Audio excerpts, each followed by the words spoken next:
In the last video, I showed a sample of what students built when instructed to use a mousetrap to power a vehicle of their choice.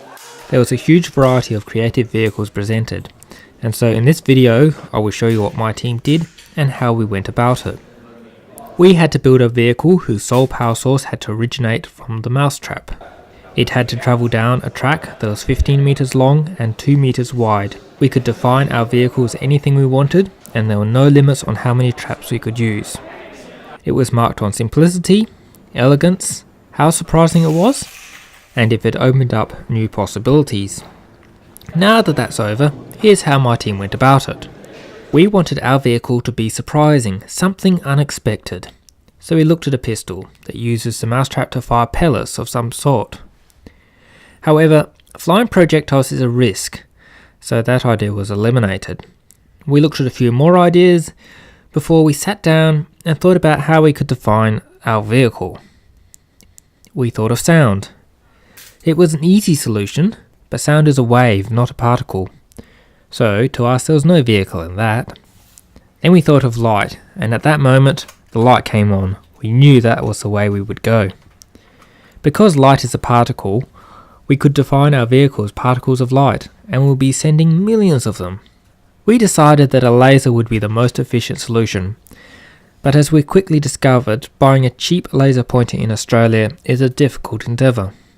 Eventually we found a low-powered laser at a retailer, and that became our light source. The next step was to convert the spring potential energy into electricity for the laser. This I felt was the hardest step, as the trap has so much power that if mounted incorrectly it would either break the mechanism up, or the mechanism itself would be too stiff and waste energy. This was solved when we found an old Xbox and pulled it apart. We found that the drive mechanism that ejects the CD tray had a perfect gearing ratio for what we wanted, and when pushed or pulled, the motor acted as an effective generator. Furthermore, when we tied it to the trap spring, the CD rails had just the perfect length to travel. When we tested the power of the generator, we found that we were getting readings of about 3.5 volts and about 120 milliamps. That is about half a watt, which is more than enough to drive the 4.5 volt laser. It worked perfectly. In fact, it worked so well that we were able to see the light reflecting across the courtyard at the uni, which is 60 meters wide. Once we built it, we were ready to present.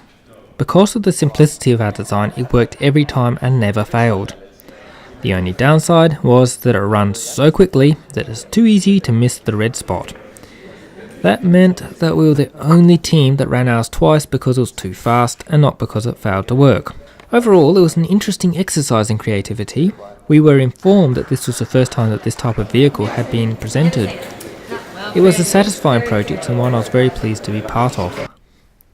Thank you for watching, and please like this video if you feel so inclined and subscribe for more like this.